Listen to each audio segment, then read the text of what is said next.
कलेश और तेरी दरिद्रता को जानता हूँ।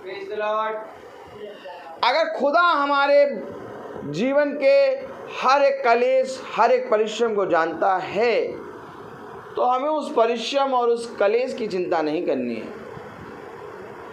क्योंकि उसने कहा कि समय आने पर मैं तुझे उन कलेश, उन परीक्षाओं से निकाल लूंगा। क्या आप ये विश्वास करते हैं कि आपका खुदा जीवित है? अगर विश्वास करते तो आमीन कहिए। अगर आप ये विश्वास करते हैं कि आपका खुदा जीवित है, तो उसको काम करने क्यों नहीं देते?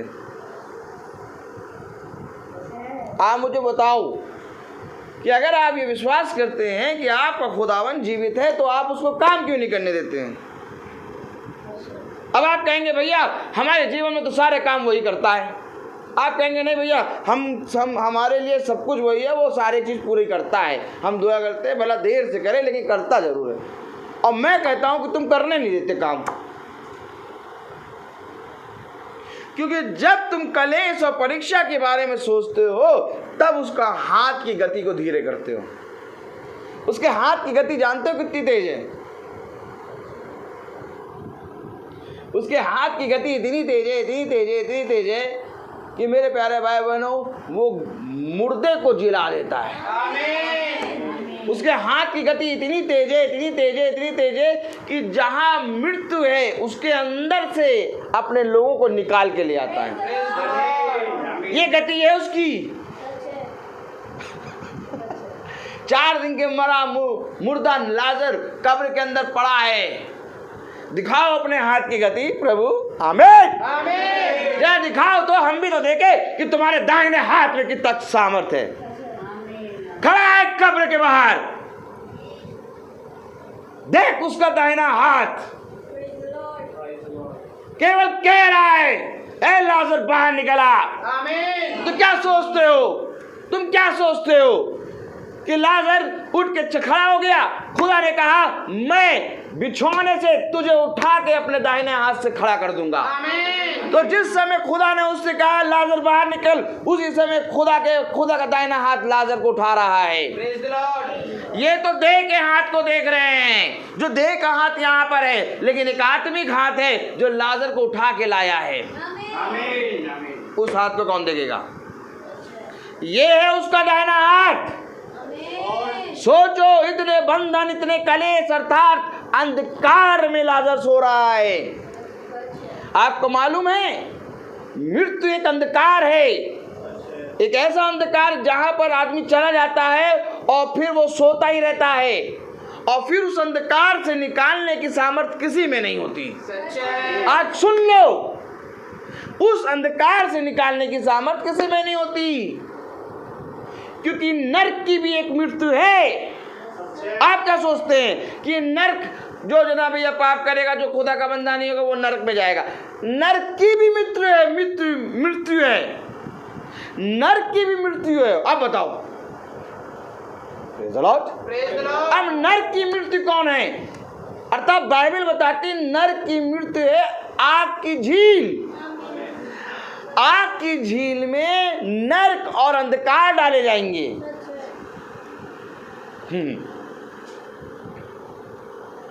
Praise the Lord. बाइबल बताती है आग की झील में, कहाँ लिखा? प्रकाशित वाक्य। Praise the Lord. Hallelujah hallelujah hallelujah hallelujah. 20 देखिए, पढ़ें। आप कहेंगे क्या बता रहे हो यार, हम बता नहीं रहे हैं। ये है। आमीन। 20:14 पढ़ें। मृत्यु और अंधलोक। अब रुक जाओ पहले, ऐसे ना पढ़ा करो। मृत्यु और अंधलोक आग की झील में डाले गए। आग की झील में डाले गए। ये आग की झील दूसरी मृत्यु है। यह आग की झील दूसरी मृत्यु है। आप समझो। और मृत्यु कहां पर जाके आती है? जहां नरक है। मृत्यु को किससे आप दर्शाते हैं? नरक। मृत्यु कहाँ है? नरक में। और जीवन कहाँ है? स्वर्ग। समझो वचन, ये मृत्यु जो लिखा है ये नरक है, और ये जो अंधलोक लिखा है ये मेरे प्यारे भाई बहनों लोग पड़े हुए हैं, इसमें वेट कर रहे हैं। आमीन आमीन। लेकिन ये मृत्यु और अंधलोक दोनों डाले जाएंगे आपकी झील में, और ये होगी दूसरी मृत्यु। तो अर्थात खुदा का कलाम कह रहा है अंधलोक और मृत्यु और दूसरी मृत्यु अर्थात आग की झील, इसमें से खुदा निकालने की सामर्थ्य रखता है। Praise the Lord. क्या समझते हैं आप दाहिने हाथ को? एक फोटो बनी है, याजक की तरफ देखिए, दाहिने हाथ को क्या समझते हैं? एक फोटो बनी है, पानी की लहरें यूं हैं और पानी बरस रहा है, और एक गमछा डाले हुए ब्राउन कलर का वो डूबे जा रहा है, और उस हाथ अपना यूं दे रखा है, और ऊपर से प्रभु सफ़ेद कलर का वस्त्र पहने और जाते हैं वो अपना दाहिना हाथ पकड़ के उसको नदी से निकाल रहा है। बस ये है दाहिना हाथ। नहीं नहीं नहीं, दाहिना हाथ ये नहीं है, दाहिना हाथ ये नहीं है। दाहिना हाथ तो वो है जिसमें तुम्हारा चित्र बना है। आमीन। मालूम ही नहीं, मालूम ही नहीं। आज लोग कहते हैं भैया हमारी फोटो ना खींचो, हमारी फोटो अच्छी नहीं आती, हमारी फोटो ना खींचो, हमारी बहुत गंदी आती है फोटो। आज लोग कहते हैं हम बहुत गंदे हैं, हम बहुत काले हैं, हमारी नाक टेढ़ी है, हमारी बेटी बहुत काली है, हमारा बेटी का तो पता नहीं चेहरा ही कैसा टेढ़ा है, पता नहीं शादी कैसे होगी इसकी। अरे ये कहने से पहले ये सोचो कि इसका चित्र खुदा के दाहिने हाथ में बना है। नहीं जानते ये खुदा के वचन को। अब जिस चेहरे को खुदा ने अपने दाहिने हाथ में बनाया उसकी शादी वो कराएगा कि नहीं कराएगा? नहीं कराएगा कि नहीं कराएगा? अब मैं बोलूं कि अरे मेरा बेटा कैसे करेगा, मेरे इसकी बीवी गड़बड़ मिल गई। Praise the Lord। मैं कह रहा हूं कि तुम खुदा को काम करने नहीं देते। सच है, नहीं करने देते काम। अगर खुदा को काम करने दोगे तो तुम कभी भी परीक्षा और विपत्ति की चर्चा नहीं करोगे। सच है। आपको मालूम है हर एक जगह बोलने का एक स्थान है। आपके ऊपर विपत्ति आती है, आपके ऊपर परीक्षा आती है, ये आप गवाही के रूप में बोलेंगे। आमीन। लेकिन लोगों के सामने नहीं डंका गाएंगे।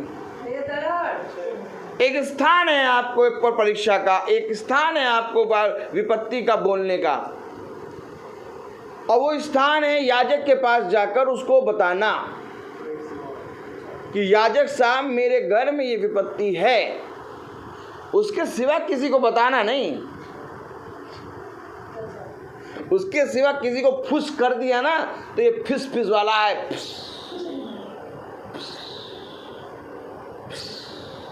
अच्छा एक चीज देखो, एक ही आदमी कितनी बार फुसफुस करता है। अरे जान के तुम फिस फिस कर रहे हो, लेकिन उसी पे बार बार फिस फिस करेगा। इसी तरीके से आदमी को भी पशु की संतान एक बात को बता चुका है, नहीं फिर बाद में घूम के आएगा, अरे तुम्हें और नहीं बताया, ये देखो ये भी तो था। उसी आदमी को बहुत फुसफुसाएगा वही बात। अरे अभी नमक नहीं डाला, अभी काय खा ले रहे हो, अभी और भी बात है। अब वो फुसफुसा रहा है उसी बात। तो ये शैतान की औलाद है। दाऊद कहता है मेरे छिपने का एक स्थान है। समझिए वचन को। आमीन चटा है। आमीन। दाऊद कहता है मेरे रोने का एक स्थान है। आमीन। दानियल कहता है मेरे प्रार्थना करने का एक स्थान है। आमीन। आमीन। आमीन। ये है कौन? ये है नबी, ये है भविष्यवक्ता। आमीन। और खुदा ने कहा इनसे सीखो। क्या सीखें? दाऊद, हाँ जानते हैं दाऊद को। क्या दाऊद ने गोलियत को मार, घुमा घुमा के मारा, घुमा घुमा के मारा, मारा ही जानते हैं बस। डैनियल नबी, हाँ जानते हैं डैनियल नबी को, शेरों की मांग में डाला गया, बस भूखे थे शेर और उसको खाया नहीं, और बस सब जानते हैं हम तो। इनकी सुनो,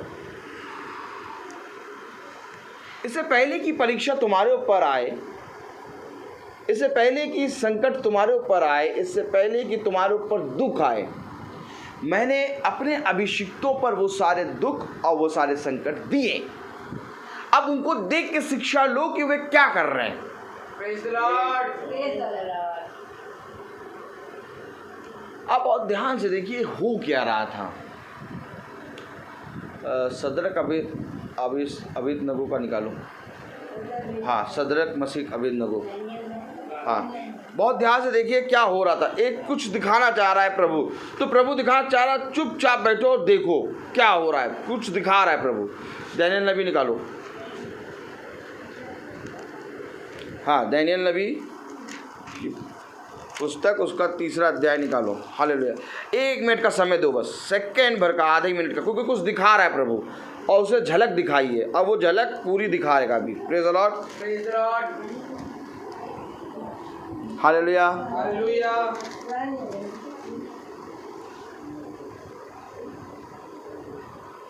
अब देखिए क्या हो रहा है।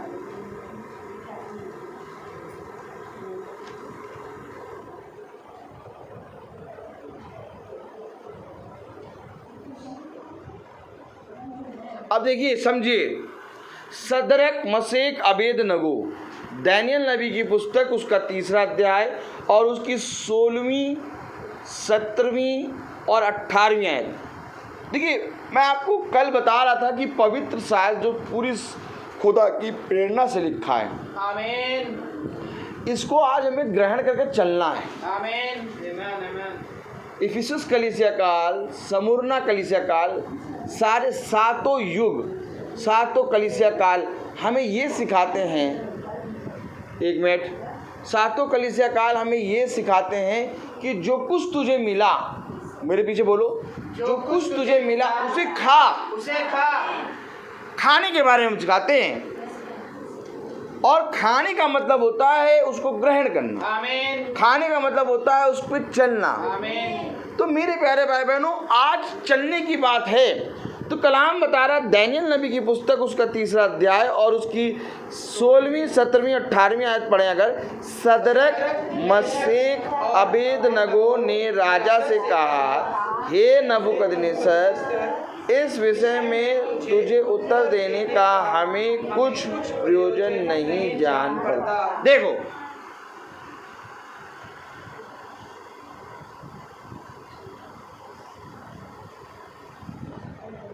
Praise the Lord, praise the Lord. थोड़ा सा तैयार होके बैठो, आमीन, क्योंकि कुछ दिखा रहा है प्रभु। अगर देख लो तो बहुत कुछ जान जाओगे। 15वीं आयत पढ़ो। यदि तुम अभी तैयार हो कि जब नरसिंगे, बांसुरी, वीणा, सारंगी, सितार, शहनाई आदि सब प्रकार के बाजों का शब्द सुनो और उसी क्षण गिर कर मेरी बनवाई हुई मूरत को दंडवत करो तो बचोगे, और यदि तुम दंडवत ना करो तो इसी घड़ी धधकते हुए भट्टे के बीच में डाले जाओगे। फिर ऐसा कौन देवता है जो तुमको मेरे हाथ से छुड़ा सके। राजा ने ये बात सदरक मशेक अबेदनगो से कही।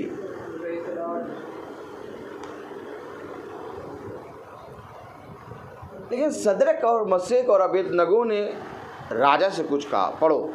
सदरक, मशेक और अबेदनगो ने राजा से कहा, हे नबूकदनेस्सर, इस विषय में तुझे उत्तर देने का हमें कुछ प्रयोजन नहीं जान पड़ता। अरे ये उत्तर ही नहीं दे रहे, कोई बात करने के लिए तैयार। राजा कह रहा हम तुझे आग की धधकती भट्टी में डालने जा रहे हैं, क्या हमको इस विषय में बात नहीं करनी। और कोई विषय हो तो बताओ। अरे यार, हमें राजा तुम्हें मारने जा रहा है, राजा तुम्हें धड़कती हुई आग की भट्टी में डालने जा रहा, तुम कह रहे हो इस विषय में बात नहीं करनी। अभी मैं आपको क्या बता रहा हूँ, ये फुस फुस फुस फुस वाले क्या करते हैं, विषय को लेके बात करते रहते हैं। जिससे मिलते हैं भैया क्या कहे, बहू का थोड़ा बहुत है, क्या कहे भैया, वो छोटा वाला बेटा सही नहीं है। जिससे मिलते हैं उसको बताते हैं फुस फुस। और यहाँ सदरक मसीह का बिंदु करे, हमको इस विषय में बात नहीं करनी। उनके प्राण जा रहे, उनको आग धधकती हुई भट्टी के अंदर डाला जा, समझो वचन, वचन को समझो। कह रहा कलाम, कह रहा कि राजा कह रहा कि मैं तुम्हें डालूंगा, मैं तुम्हें आग की भट्टी में डाल दूंगा, बताओ तुम अगर तैयार हो तो। कह रहा नहीं, हमको इस विषय में बात नहीं करनी। राजा कह रहा ये क्या हूँ, मैं इनको आग की भट्टी में डालने जा रही हूँ, विषय में बात नहीं करना चाहते। अरे ऐसे विषय को लेके तो सब चिल्लाते, क्या होगा भैया, क्या होगा, जाके प्रजा को बताते, अरे राजा में डाले, चल बचाओ बचाओ बचाओ बचाओ बचाओ बचाओ, सारी तरफ जाके गागते। लेकिन राजा कह रहे हमें इस विषय के बारे में बात नहीं करनी। मैं क्या कह रहा हूँ, तुम खुदा को काम ही नहीं करने देते हो। अब सदरक और मसीह और अबेदनगो के जीवन में खुदा ने कैसे काम किया बताओ, कैसे आग की भट्टी के अंदर आ गया खुदा, क्योंकि इन्होंने उस विषय के बारे में बात ही नहीं करी। छोड़ो यार, क्या बात करेंगे इससे, ये बात तो हमारे खुदा के सामने रखी है, इससे नहीं करेंगे। आप बताओ, रोकते हो हाथ कि नहीं रोकते हो? आप बताओ, खुदा का हाथ रोकते हो कि नहीं रोकते हो? ये होता है खुदा के हाथ को रोकना। तेरे अधर्म के कामों के कारण तुझ पर ये विपत्ति आई है। समझ लो वचन, तेरे अधर्म के कामों के कारण तुझ पर ये विपत्ति आई है, अर्थात तेरे फुसफुसाने के कारण, ना क्या किसी से। पृथ्वी पे तुझे एक चरवाहा दिया है, एक याजक है, उससे जाके कहे।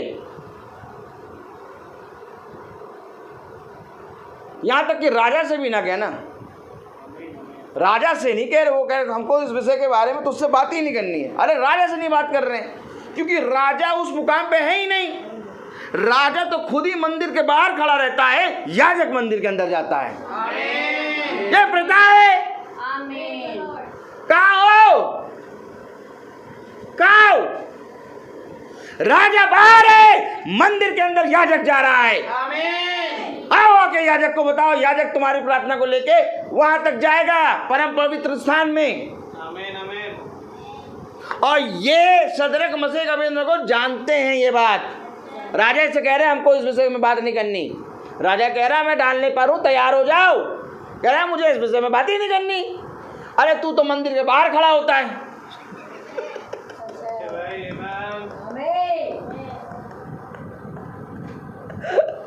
तू तो मंदिर के बाहर खड़ा है, मंदिर के अंदर जो जाएगा मैं उससे कहूंगा।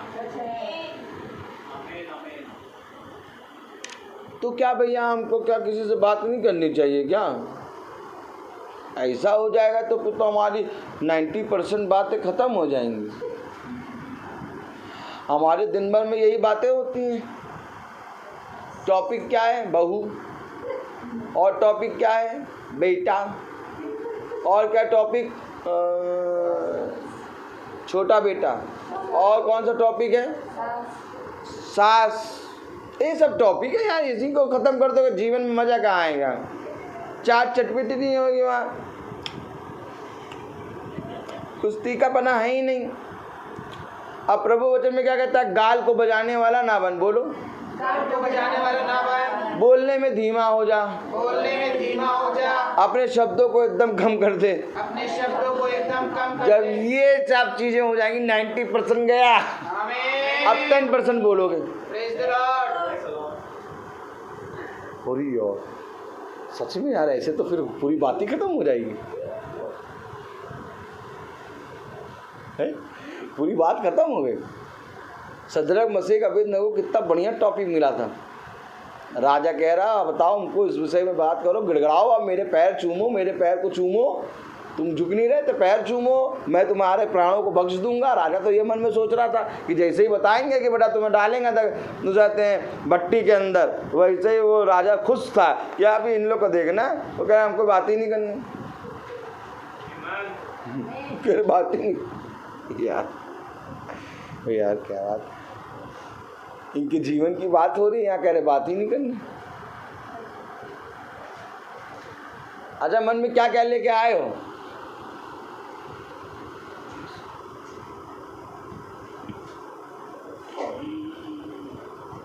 बेटे को लाएं, बहू को लाएं, घर में बहुत झगड़ा होता है। इतनी प्रार्थना करते तब भी घर में बहुत झगड़ा होता है। पति कभी तो समझ जाते हैं और कभी फिर वैसे ही हो जाते हैं। क्या क्या लाया मन में?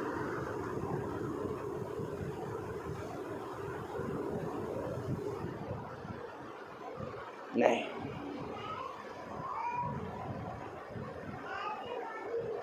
खुदा कलाम कहता है अपने वस्त्र को फाड़ के नहीं बल्कि अपने मन को फाड़ के यहोवा के सामने, अपनी मनो की बातों को खुल के यहोवा के सामने कहो। ऐसा नहीं, खुदा ये नहीं कहता कि तुम किसी से ना कहो, कहता है कहो, लेकिन उससे कहो जो उसको सुनने के, उसके प्रार्थना करने की योग्य है। तुम्हें हर को नहीं कहना। कलाम क्या कह रहा, पढ़े जरा। सदरक, मशेक और अबेदनगो ने राजा से कहा, हे नबूकदनेस्सर, इस विषय में तुझसे उत्तर दे का हमें कुछ प्रयोजन नहीं जान पड़ता। हमारा खुदा जिसकी हम उपासना करते हैं वह हमको उस धधकते हुए भट्टे की आग से बचाने की शक्ति रखता है, वरन हे राजा वह हमें तेरे हाथ से भी छुड़ा सकता है। राजा से विनती नहीं कर रहे कि राजा हमारे प्राणों को बख्श दे, हमें छुड़ा दे। कह रहा नहीं, तुमसे क्या करेंगे, हमारा खुदा तुम्हारे हाथों से छुड़ाने की सामर्थ्य रखता है। राजा को बता रहे हैं, राजा तेरे हाथ में प्राण नहीं है, हमारा खुदा हमारे प्राणों को छुड़ाने की सामर्थ्य रखता है। अर्थात जब ये बात कह रहे तो इन्होंने ये प्रार्थना खुदा के सामने रख दी है। आप समझिए क्या कह रहे हैं। देखिए, हमारा खुदा जिसकी हम उपासना करते हैं वह हमको उस धधकते हुए भट्टे की आग से बचाने की शक्ति रखता है। अर्थात ये धधकते हुए भट्टे की बात हमने अपने खुदा से कह दी है, हम तुमसे नहीं कहेंगे, हम तुमसे कहेंगे ही नहीं। राजा कह रहा हमारे हाथ में, कह तुम्हारे हाथ में कुछ है ही नहीं, हमारे खुदा के हाथ में।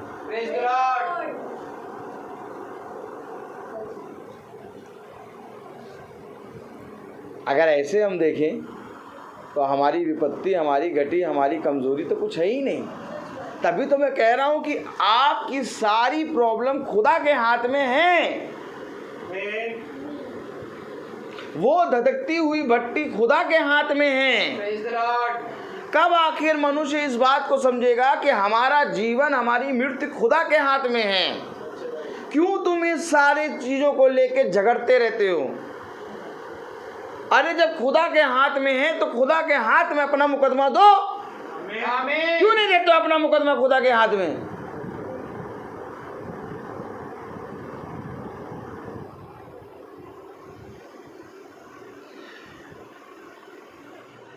दे तो दिया है मुकदमा, सुनाई नहीं हो रही है इतने दिनों से। अब खुदा भी है, अब उजाते उसके पास भी बहुत मुकदमे हैं, हमारा नंबर भी आएगा। अब कहने से क्या होता है ना, कहने से क्या होता है, तसल्ली हो जाती है। देखो हमें मालूम है, इधर देखो गजा की तरफ, हमें मालूम है कि उस आते हैं खुदा ही सब कुछ पूरा करेगा, लेकिन हम इसलिए कह देते कि मन को थोड़ा तसल्ली हो जाती है।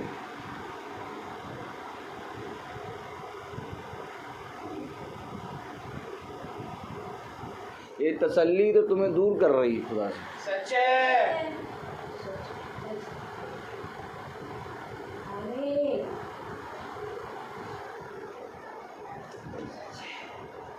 बहुत ज़रूरी है अपने जीवन को खुदा के हाथ में रखो। आमीन। तुम्हारा जीवन अगर तुम चाहते हो कि सीधे मार्ग पर आ जाए, तुम चाहते हो कि तुम्हारे जीवन और तुम्हारे घराने की रक्षा हो, तो जीवते खुदा के हाथ में अपने आप को रखो। आमीन। कलाम क्या कह रहा है, पढ़ें। हमारा खुदा जिसकी हम उपासना करते हैं वह हमको उस धधकते हुए भट्टे की आग से बचाने की शक्ति रखता है। वरन हे राजा, वह हमें तेरे हाथ से भी छुड़ा सकता है, परंतु यदि नहीं तो हे राजा, तुझे मालूम हो कि हम लोग तेरे देवता की उपासना नहीं करेंगे और ना तेरी खड़ी कराई हुई सोने की मूर्त को दंडवत करेंगे। अगर वो हमें बचाए तो भी ठीक है, नहीं बचाए तो भी ठीक है, लेकिन हम एक चीज़ जानते हैं। क्या जानते हो? जरा प्रकाशित वाक्य उसका दूसरा अध्याय उसकी 8वीं आयत पढ़ो। क्या जानते हो तुम जो इतने कॉन्फिडेंस के साथ कह रहे हो?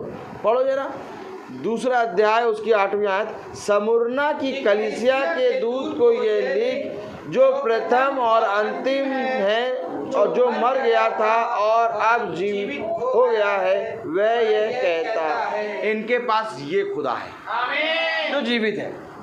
अगर आज आपके पास भी यही खुदा है तो चिंता नहीं करोगे।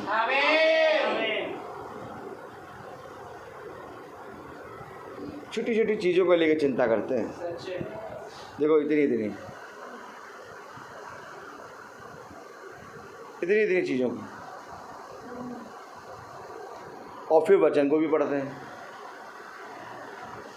चिंता कोई इतनी बड़ी नहीं है हमारे जीवन में, या इतनी बड़ी नहीं है, इतनी बड़ी है। इधर देखो, कंपट देखो, कंपट कटर चबाओ। कंपट के बराबर चिंता है, और उस चिंता को लेके बाइबल पढ़ते हैं। कहता चबा जाओ इसको और फिर पढ़ो। है नहीं कोई चिंता, है नहीं कोई चीज़, क्योंकि खुदा ने तुम्हारे लिए युद्ध को जीत लिया है। लेकिन तब भी इन बातों को बार बार समझाने पर भी नहीं समझते, और जो बार बार समझाने पे ना समझे वो हटीला है। ये हटीले लोग हैं, और खुदा का कलाम कहता है इनसे मैं अत्यंत क्रोधित हूँ। उन्होंने कोई पाप नहीं किया था, आप समझ लीजिए। जिनसे खुदा क्रोधित है उन्होंने पाप नहीं किया था। आप क्या सोच रहे हैं किसी को हत्या कर दी थी? नहीं। आप क्या सोच रहे हैं कि किसी का घर लूट लिया था? नहीं, कुछ नहीं। उन्होंने कोई पाप नहीं किया था। वो तो खुदा के वचन को पढ़ते थे। कौन वो कौन है? इजराइली। उन्होंने कोई पाप नहीं किया था, वो कोई पाप नहीं करते थे, वो बहुत ताये से प्रभु के वचन में चलते थे। लेकिन कह रहा है ये हटीले हैं। किस बात को लेके खुदा क्रोधित हो? सुनते नहीं,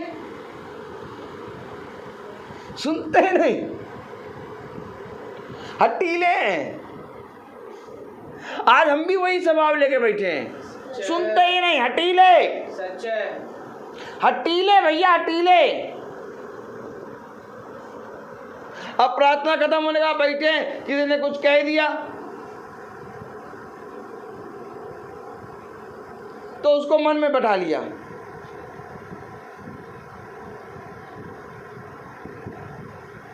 अभी प्रार्थना खत्म होकर खत्म हुई है, अभी वचन सुन के खत्म हुआ है, अभी तुम प्रार्थना के बाद बात थोड़ी बहुत हो रही है, कुछ खा पी रहे हैं, कुछ थोड़ा सा किसी ने कुछ कह दिया, उसको मन में बैठा लिया।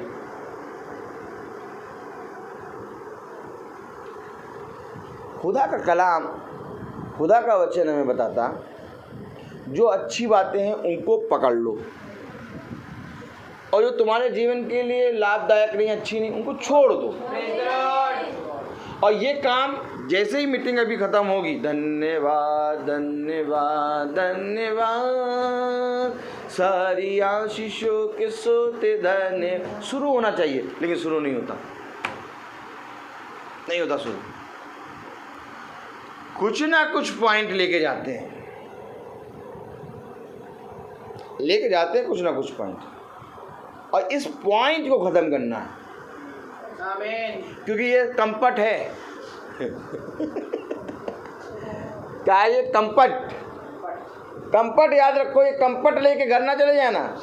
कंपट लेके घर गए तो भैया बाबा रे बाबा, ये कंपट फोड़ा बन जाएगा।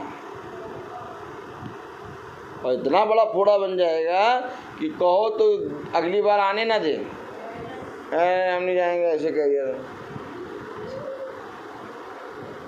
कंपार्ट कंपार्ट ए कंपार्ट, मैं तुझे चबाता हूँ।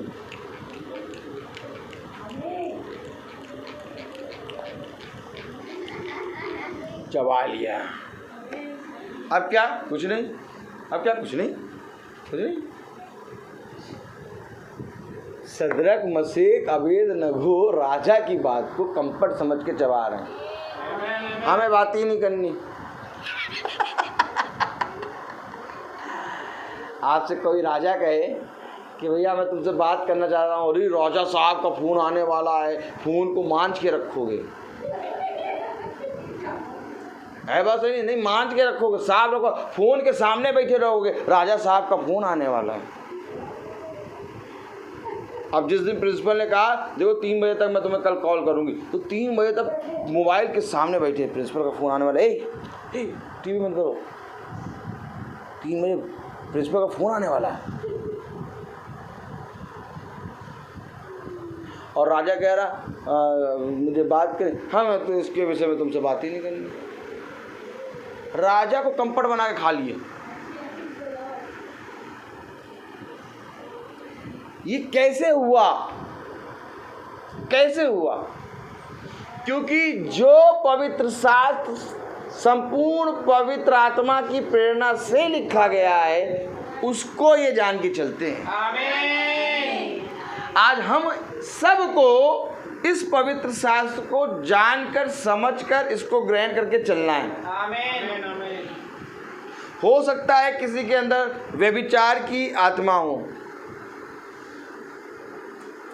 और वो व्यभिचार की आत्मा उसको बार बार गिरा देती है। जैसे ही अंधेरा होता है और मोबाइल हाथ में आता है, वो नहीं चाहता कि वो गलत चीज़ें देखे, लेकिन अपने आप ही अंगूठा चलने लगता है। ये व्यभिचार की आत्मा खुदा तुम्हारे अंदर से दूर करने की सामर्थ रखता है। हो सकता है किसी को कोल्ड ड्रिंक पीने की आदत हो। कोल्ड ड्रिंक का मतलब समझ गए आप? दाक मधु पीने की आदत है। अब बहुत ज़्यादा उसके उतावली लगती है दाक मधु ड्रिंक करने की, और खुदा के वचन को हम पढ़ भी रहे हैं और हम रह नहीं पा रहे। अरे एक पैक तो बनता, मौसम इतना अच्छा। अब इसको पीछे भाग रहे हैं। देखो ये युद्ध है, सच है। ये जो ड्रिंक है ना, और ये जो व्यभिचार है, और ये जो लालच है, और ये पराई स्त्री गमन है, जो पर स्त्री गमन, और ये जितनी भी चीज़ें हैं ना, ये देह के अंदर रहती हैं। तो ऐसे सो क्योंकि ये मालूम नहीं किसी को, और हमें मालूम है। अगर आपको मालूम हो कि ये रहता कहाँ है, तो आपको कोई प्रॉब्लम नहीं, घर में जाके कभी भी मार दोगे इसको। लेकिन मालूम ही नहीं है आपको, तो आपको अगर मालूम ही नहीं है तो ढूंढते रहो घर। ये सारी चीजों का अड्डा है दे दे दे दे। आत्मा नहीं है, देह है। अब इस देह को मारना कूटना है, देह को मारना कूटना है। क्योंकि जिस आंखों से हम असली चीज देखते हैं, उसी आंखों से हम अपने बच्चों को देखते हैं।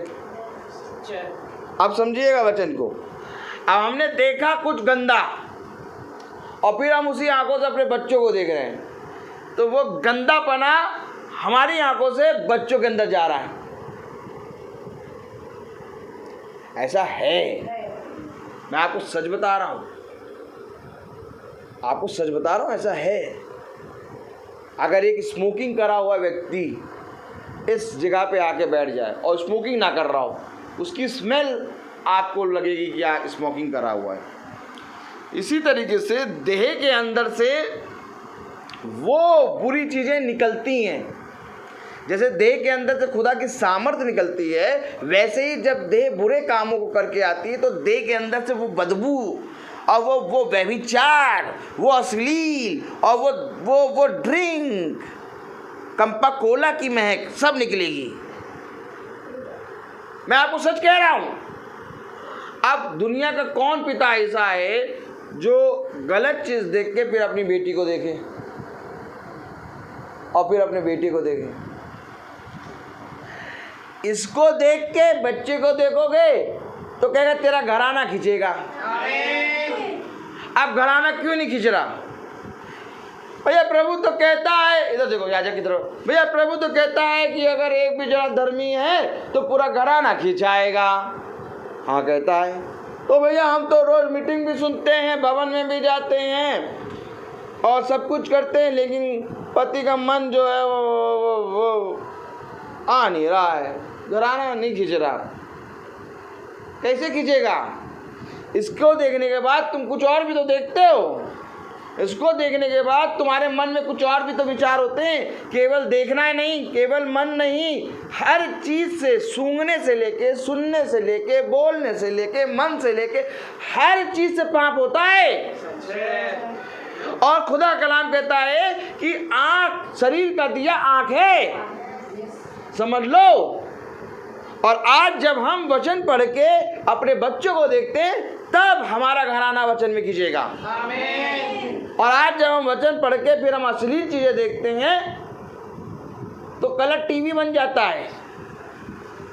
कौन सा टीवी? Colour TV. कभी लाल रंग, कभी नीला रंग, कभी पीला रंग, सब मिल के आते हैं। ये मिली जुली सरकार कौन है? झूठी कलीसिया। याद रखो, स्मरण रखो इस बात को। झूठी कलीसिया कौन है? Colour TV. झूठी कलीसिया कलर टीवी, सारे रंग मिले हुए हैं। और सच्ची कलीसिया में केवल एक रंग है, श्वेत। हिम के समान श्वेत करूंगा मैं तुझे। तो जिसको भी देखेगा, यहां तक कि अपने बैरी को भी देखेगा, उसको आशीष देगा। क्यों देगा? खुदा के अंदर क्या था? खुदा के अंदर हीन के समान श्वेत वस्त्र, श्वेत रंग। वो जिसको देखता है उसको सामर्थ्य मिल रही है। और हम जिसको देखते हैं उसको कलर टीवी मिल रहा।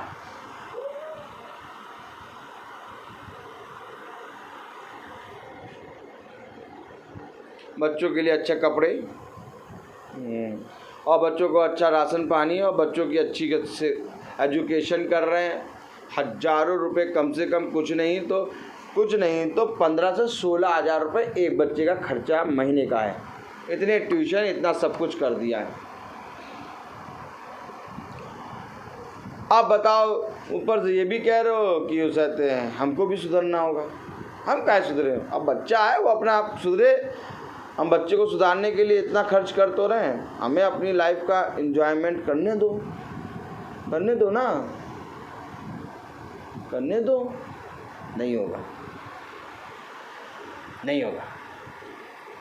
तुम्हारे अंदर से तुम्हारे बच्चे सीखेंगे।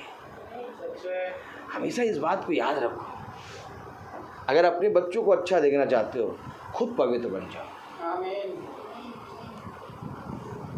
मैं आपको सच कह रहा हूं मेरे प्यारे भाई बहनों, जिस दिन तुम खुद पवित्र बनोगे उस दिन तुम अपने बच्चे को बुरा करने से रोक सकते हो। उस दिन तुम अपने बच्चे के लिए प्रार्थना करोगे कि मेरा बच्चा ऐसा ना करे। तुम्हारा बच्चा वैसा नहीं करेगा। कलाम बता रहा, वचन कह रहा कि जो कुछ तू अपने पिता से कहेगा वो सब कुछ तेरा पिता करेगा। क्यों? क्योंकि वो जीवता है, वो मर के जी उठा है, वो प्रथम और अंतिम है। वो ये खुदा है, ऐसा खुदा है कि वो चाहता है कि जैसा मैं हूं वैसा बनो। तो अर्थात जैसे खुदा कहता है जैसा मैं हूं वैसा बनो, वैसे इस पृथ्वी पे हमारी भी संतान है। जैसे हम हैं वैसे संतान बने। आप बताओ, क्या तुम अपने दिल पे हाथ रख के कह सकते हो अपने बेटे के सामने कि जैसा मैं हूं बेटा वैसा बन जा? नहीं कह सकते, क्योंकि तुम जानते हो कि तुम कैसे हो। क्या ही धन्य होता कि तुम अपने दिल पे हाथ रखते हो, कहते हो जैसा बेटा मैं हूं वैसा बन जा, ऐसे पवित्र बन जाओ। मैं तुमको सच कह रहा हूँ, हमारा खुदा सच्चाई है। उसने कहा सत्य को जानो तो सत्य तुम्हें सारी बातों से स्वतंत्र करेगा। उसने कहा देखो जैसे मैंने अपने पिता के यहाँ देखा, हाय फिर कुछ दे रहा खुदा, प्रेज़ द लॉर्ड।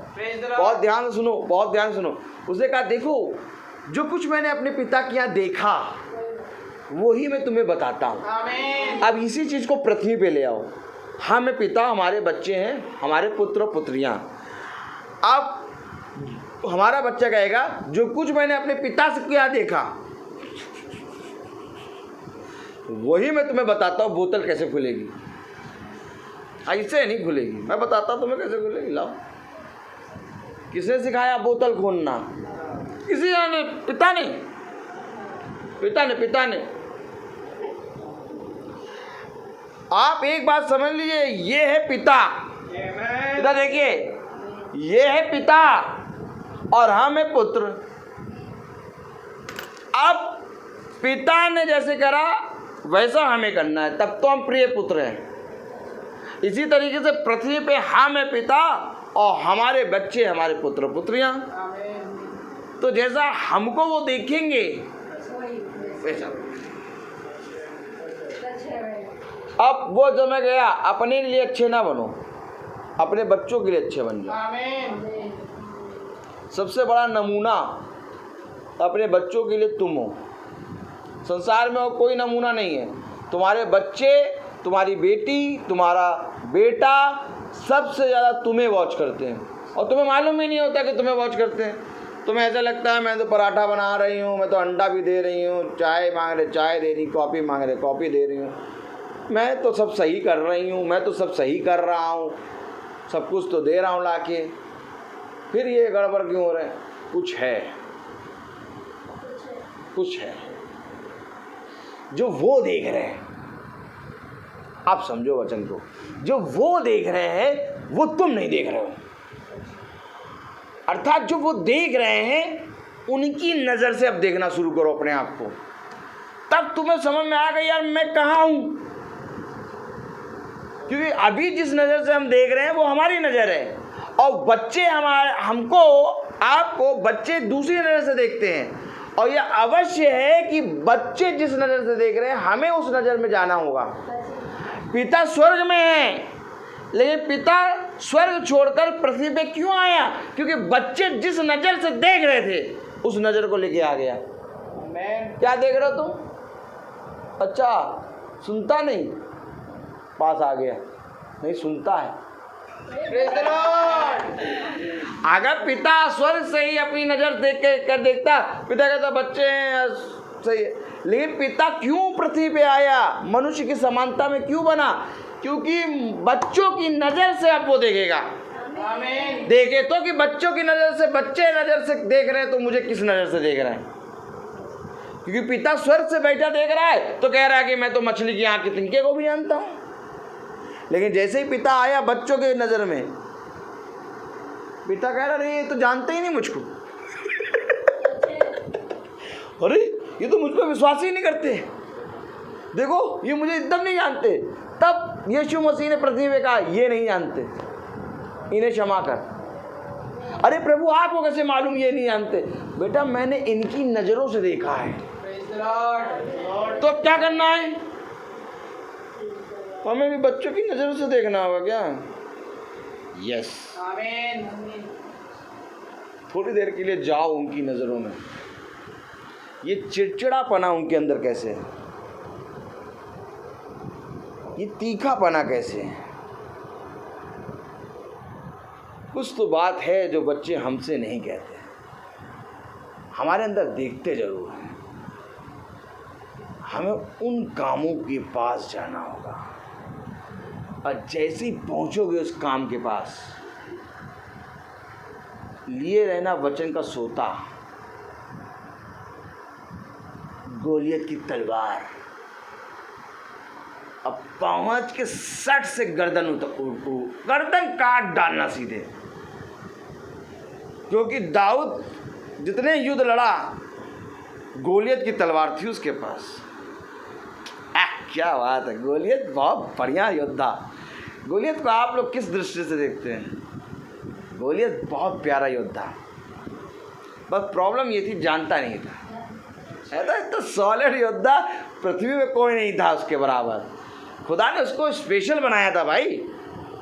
क्या ताकत थी गोलियत के पास, पूरी इज़राइल कौम को ललकार रहा है। नहीं जानता ना, नहीं जानता, लेकिन जब आया उसके सामने दाऊद,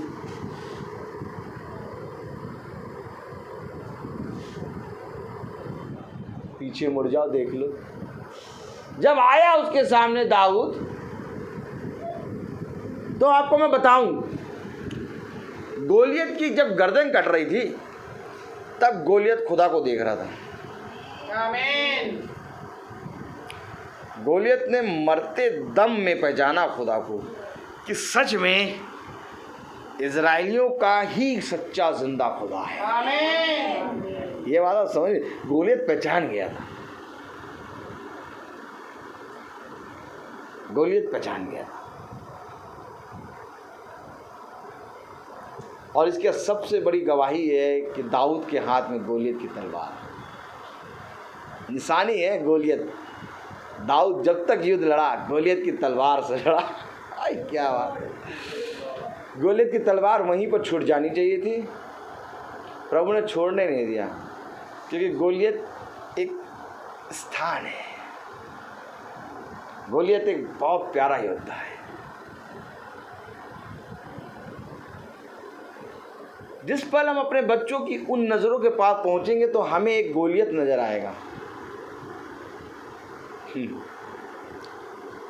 और तब धर के उसकी गर्दन काटना है खुदा के वचन से हमें। आमीन। तब हमारा बच्चा एकदम सही हो जाएगा।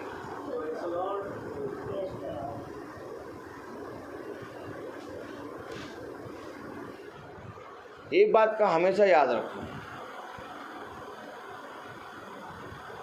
जब तुम इस संसार में अपने बच्चों के प्रति ईमानदार नहीं बने तो तुम स्वर्गीय पिता के सामने ईमानदार कभी नहीं बन पाओगे। सबसे पहले अपने बच्चों के प्रति ईमानदार बनो और फिर स्वर्गीय पिता के सामने, क्योंकि स्वर्गीय पिता की सबसे उत्तम, बोलो, स्वर्गीय पिता की सबसे उत्तम फल है ये बच्चे, फल है ये बच्चे। अगर इन बच्चों के लिए हमने कुरकुराने लगे, आप बहुत ध्यान से देखिए, एली को और मेरे प्यारे भाई बहनों, कौन, हाँ, एली याजक को खुदा ने किस बात के लिए डांटा? एली को डांटा किसी बात के लिए नहीं, केवल एक बात के लिए डांटा, तूने अपने बच्चों को मेरी शिक्षा नहीं दी।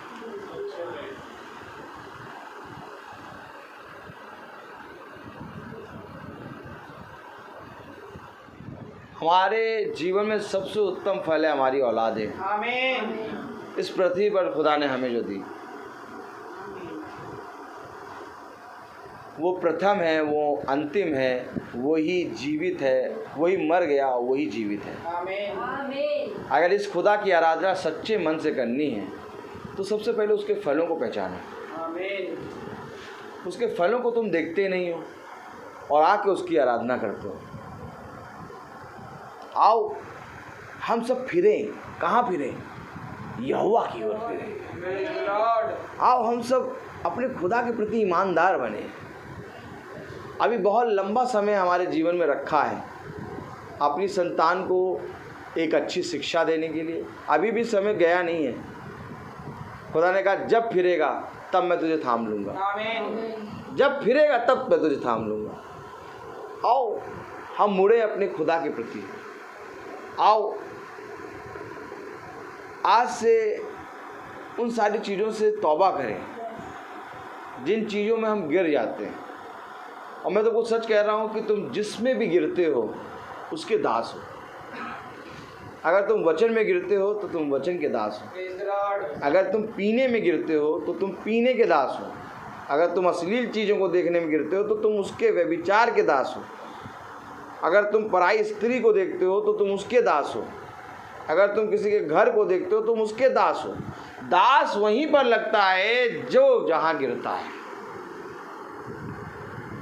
इसलिए गिरने का और छिपने का स्थान सदरक और मसीह अबेदनगो को मालूम।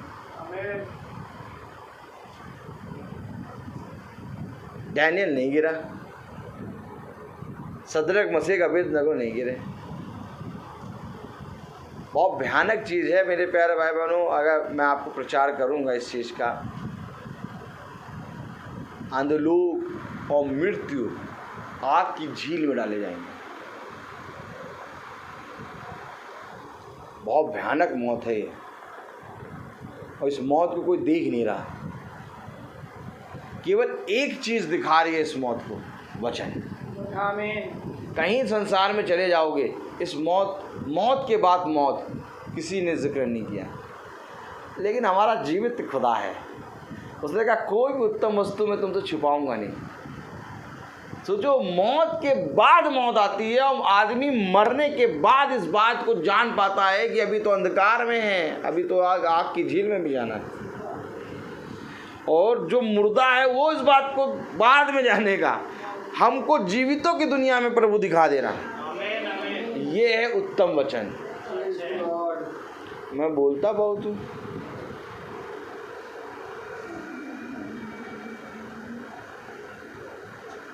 लेकिन आनंद आता है, क्योंकि ये बोलना भी खुदा की ओर से। समय निकालो। शैतान का बहुत बड़ा क्रीम रोल देखे, क्रीम रोल। शैतान बेटा वैसे क्रीम रोल अर्थात क्रीम रोल, उसका एक बहुत बड़ा रोल है। अब बताएं तुम्हें क्या रोल है, समझो, थोड़ी देर और 5 मिनट। शैतान का सबसे बड़ा रोल है, एक होता है कबाब रोल, देखा होगा। एक होता है अंडा रोल, देखा है ना, देखा है आपने, खाया नहीं, खिला देना हमें। एक होता है चिकन रोल, हाँ। एक होता है उसका वो बर्गर रोल, और एक क्रीम रोल। शैतान का भी एक रोल है। देखो शैतान क्या करता, देख रहा वचन में बढ़ रहे हैं, देखिए देखिए देखिए, देख रहा है वचन में बढ़ रहे हैं, बढ़ने दो। वचन में जाने से नहीं रोकेगा, धीरे से एक रोल लाएगा। तुम बढ़ रहे हो वचन में, देखो तुम वचन में बढ़ रहे हो, यहाँ लाके बगल में एक रोल रख देगा। तुम यूँ आ रहे हो, वचन में बढ़ते जा रहे हो, सामने नहीं रखेगा, यहाँ लाके एक रोल रखेगा। लाओ इस रोल को खा ले। जैसे इस रोल को खाया, मार्ग बदल गया, अब इस रोल में चलने लगे। वचन में बढ़ रहे थे अभी, और शैतान रोल कहाँ रखता है, बगल में। एकदम हल्का सा वो खाने के लिए मुड़ोगे, क्या हो गया, ये रोल क्या है। वचन में रोज बैठते थे, वचन को रोज सुनते थे। अब शैतान ने इस संसार में प्रभु से कहा कि एक बार मेरे पैरों के में झुक जाइए, मैं सारे संसार का धन दौलत वैभव आपको दे दूंगा। नहीं झुके। तो जब वचन में चल रहे हैं तो शैतान क्या कर रहा है, इतना दे रहा है। शैतान इतना पैसा दे की लालच देगा कि आप वचन में पहले बैठते थे, अब बैठने का समय नहीं मिलता।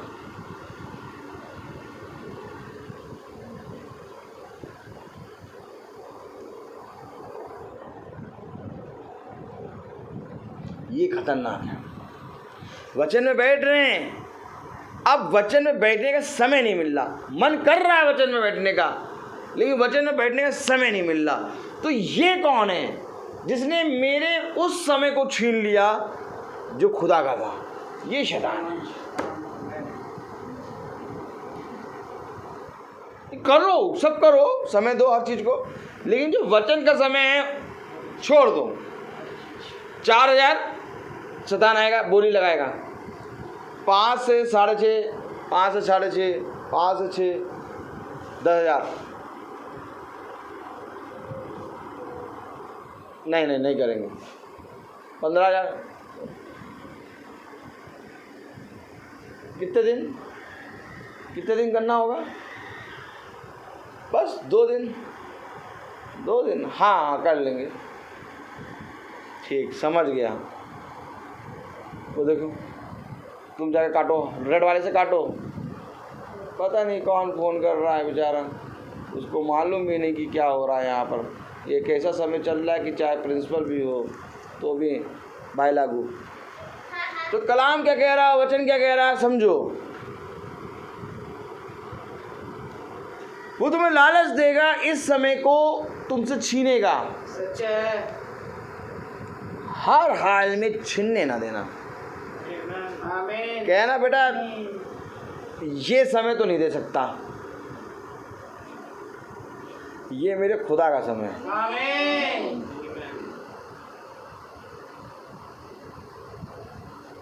हमेशा इस बात को याद रखो, लालच तो आएगा तुम्हारे जीवन में, सच है। लेकिन क्या ये धन्य है वे जो इस लालच को समझ जाएं कि शैतान की चाल है बाकी समय उसमें करो सब कुछ, लेकिन अपने खुदा के समय में 24 घंटे में वचन सुनना है तो है। आमीन। चाहे सोने को मिले चाहे ना मिले, चाहे खाने को मिले चाहे ना मिले, चाहे ट्यूशन मिले चाहे ना मिले, चाहे सैलरी मिले चाहे ना मिले, चाहे चौराहे पे बैठे चाहे ना बैठे, लेकिन सुनना है। आमीन। Praise the Lord. क्योंकि वह बातें जो तुम नहीं जानते वो बातें मेरे पास हैं। आमीन।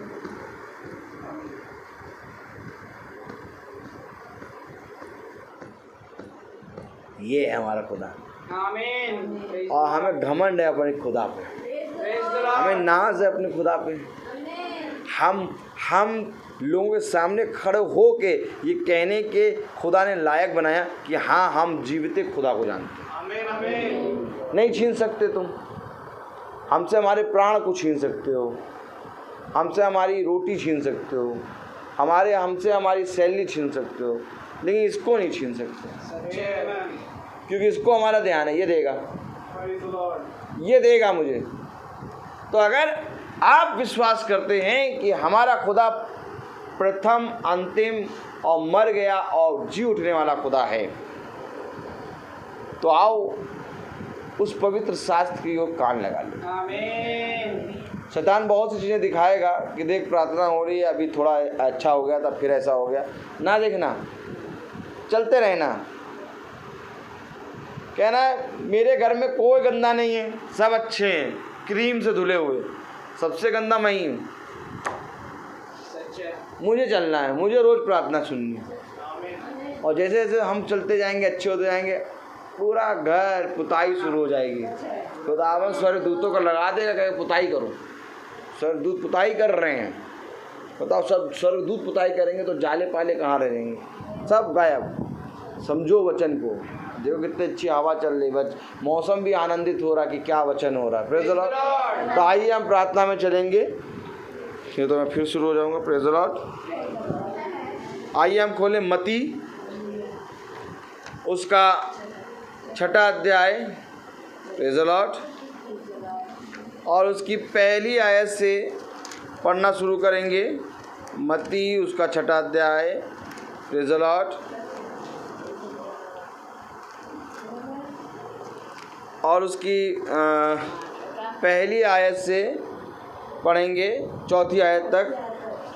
सावधान रहो, तुम मनुष्य को दिखाने के लिए अपने धर्म के काम ना करो, नहीं तो अपने स्वर्गीय पिता से कुछ भी फल ना पाओगे। इसलिए जब तू दान करे तो अपने आगे तुरही ना बजवा, जैसे कपटी सभाओं और गलियों में करते हैं, ताकि लोग उनकी बड़ाई करें। मैं तुमसे सच कहता हूँ कि वे अपना प्रतिफल पा चुके। परंतु जब तू दान करे तो जो तेरा दाहिना हाथ करता है उसे तेरा बायां हाथ ना जानने पाए, ताकि तेरा दान गुप्त रहे, और तब तेरा पिता जो गुप्त में देखता है तुझे प्रतिफल देगा। आमीन। तन मन और धन उसे दो, अपने यीशु को सब कुछ दो, क्योंकि उसी के द्वारा उद्धार पाना है, जीती आत्मा का दान उसे दो। तन मन और धन उसे दो, अपने यीशु को सब कुछ दो, क्योंकि उसी के द्वारा उद्धार पाना है, जीती आत्मा का दान उसे दो। तन मन और धन उसे दो। अगर यीशु की सेवा करोगे, अपनी आशीष वो तुम्हें देगा।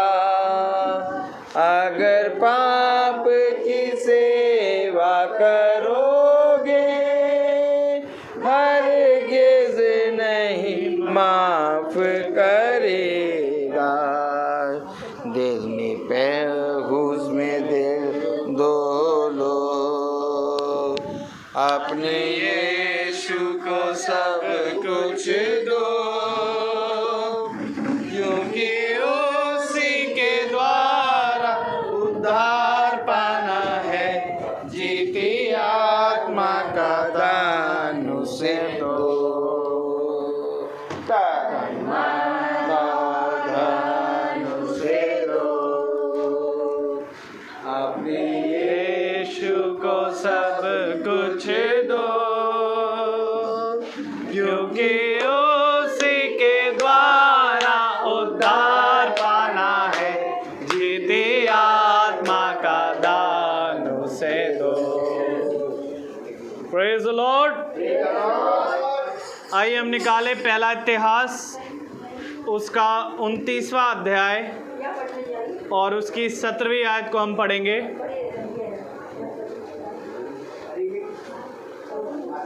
हम निकाले पहला इतिहास उसका 29वां अध्याय और 17वीं आयत।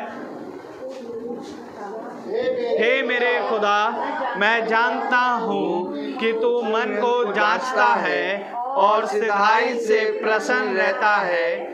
मैंने तो ये सब कुछ मन की सिधाई और अपनी इच्छा से दिया है, और अब मैंने आनंद से देखा है कि तेरी प्रजा के लोग जो यहाँ उपस्थित हैं, वे अपनी इच्छा से तेरे लिए भेंट देते हैं। आमीन। आइए हम प्रार्थना में चलेंगे। प्यारे खुदावन यीशु मसीह, हम आपका बड़ा धन्यवाद देते हैं एक बार फिर से खुदा कि प्यारे प्रभु आपने प्यारे प्रभु इस छोटे झुंड को ये अवसर दिया खुदावन कि हम सब आपके निमित्त एकत्रित होने पाए हैं खुदा। हाँ प्रभु, हम इस योग्य तो नहीं हैं खुदावन के हम आपके सामने कुछ भेंटों को दे पाएँ, परंतु जो कुछ भी खुदावन आपके लोगों ने प्यारे प्रभु अपने हृदय से, अपने नम्र हृदयों से खुदावन आपके सामने रखा है खुदावन, आप उसे ग्रहण करें प्यारे प्रभु। क्योंकि खुदावन आपका कलाम कहता है यहाँ तो ग्रहण करने वाला मरणहार है, परंतु खुदावन वहाँ वही ग्रहण करता है जो जीवित है और उसकी गवाही दी जाती है। प्यारे प्रभु जी, आपसे दुआ करते हैं खुदावन कि जब हम आपके निकट आएँ तो अपने मन को खुदावन साथ लाएं प्यारे प्रभु, क्योंकि शरीर के भाव से खुदावन सब आते हैं परंतु मन प्यारे प्रभु छोड़ देते हैं खुदा। होने दे प्यारे प्रभु कि हम अपने मनों को, अपने शरीरों को, अपनी आत्माओं को खुदावन आपके समय रखने पाएँ प्यारे प्रभु। और होने दे खुदावन जैसा आपका कलाम कहता है प्यारे प्रभु यूहन्ना में कि यीशु मसीह ने कहा कि मैंने जो अपने पिता के यहाँ देखा मैं वही काम करता हूँ। हाँ प्यारे प्रभु, हम भी वही काम करने पाएँ जो हमारा पिता हमसे कहता है। उसकी इच्छा जो हमारे जीवन में है प्यारे प्रभु, वो आपकी प्यारे प्रभु सदा पूरी होने पाए। प्यारे प्रभु, यहाँ उपस्थित हर एक भाई बहन खुदावन तेरे आत्मा में भरे खुदावन, और होने दे हर एक की कमी घटी को आप बेहतर जानने वाले खुदा हैं प्यारे प्रभु। प्यारे प्रभु, हर एक रोग, हर एक अंधकार, हर एक घटियों से प्यारे प्रभु आप हम सभी को बचाएं। हमारी आँखों की, हमारे मुंह की, हमारी ज़बानों की आप चौकसी करें खुदावन। इस पर सुरदूतों का प्यारे प्रभु पहरा बैठाएं खुदावन, ताकि हम देखने, बोलने, करने या विचारों के द्वारा प्यारे प्रभु तेरे विरुद्ध ना जाएं मेरे खुदा। प्रार्थना करते हैं प्यारे प्रभु अपने याजक के लिए, खुदावन इनके घराने पर भी बड़ी आशीष दे खुदावन। प्यारे प्रभु इनके हर एक लोग पर खुदावन तेरी आशीष होने पाए। इनके फल पर प्यारे प्रभु तेरी आशीष हो खुदावन। हमारे फल पर खुदावन तेरी आशीष होने पाए। प्यारे प्रभु हम दोनों के हाथों में खुदावन वो फल प्यारे प्रभु तेरे सामर्थ्य से पहुंचने पाए और खुदावन वो भी तेरे प्यारे प्रभु कार्यों में लगने पाए। खुदावन आपसे प्रार्थना करते हैं खुदावन, जैसे आपने हमें अच्छे अच्छे यहाँ लेकर आए वैसे ही खुदावन हम अच्छे अच्छे खुदावन अपने घरों को जाएं और जो वचन हमने सुना खुदावन, जो आत्मिक भोजन हमने खाया उसे भुलाने ना पाएं। जो भाई बहन खुदावन हमारे फेसबुक से सुनते हैं या यूट्यूब से सुनेंगे उन पर भी बड़ी दया दे खुदावन, बड़ी आशीष दे, ताकि वे भी इस छोटे झुंड का हिस्सा बने और तेरे वचन के साथ चलने पाए। हर एक बात में खुदावन प्यारे प्रभु हमारे जीवनों से आप बड़े और हम घटे खुदावन। जो कुछ भी खाने पीने का बंदोबस्त हुआ प्यारे प्रभु आपके सामर्थ के ज़रिए खुदावन उन पर भी बड़ी आशीष दे। जिन खत्तों से आया उन खत्तों पर बड़ी आशीष, उसे हम खाएं ताकत पाएँ, आपके नेक और जलाली कामों में इस्तेमाल करने पाएँ। सब कुछ प्यारे प्रभु आपके हाथों में सौंपते हुए प्यारे प्रभु हम ऐसे ही दिन दिन करके बदले, ताकि आने वाले समय में आंसू उठाए जाएँ। दुआ विनती आपके बेटे प्रभु यीशु मसीह के नाम से की मांगते, दया से सुने और ग्रहण करें, आमीन। हमारे पिता जो आसमान में है, आपका नाम पाक माना जाए, आपकी बादशाहत आए, आपकी मर्जी जैसे आसमान में पूरी होती है वैसे ज़मीन पर भी पूरी हो। रोज की रोटी आज हमें बख्श दे, जिस प्रकार से अपने कसूरवारों को माफ़ करते हैं आप भी हमारे कसूरों को माफ़ फरमाए, हमें आज़माइश में ना पड़ने दे, परंतु बुराई से बचाएं। बादशाही कुदरत और जलाल महिमा हमेशा आपकी है, आमीन लॉर्ड आमीन। अब हमारे खुदावन यीशु मसीह का फजल, खुदा बाप की मोहब्बत, पाक रूह की रिफाकत और शराकत हम में से हर एक विश्वासी जन के साथ अब से लेकर अनंत काल तक होती रहे, आमीन। धन्यवाद धन्यवाद।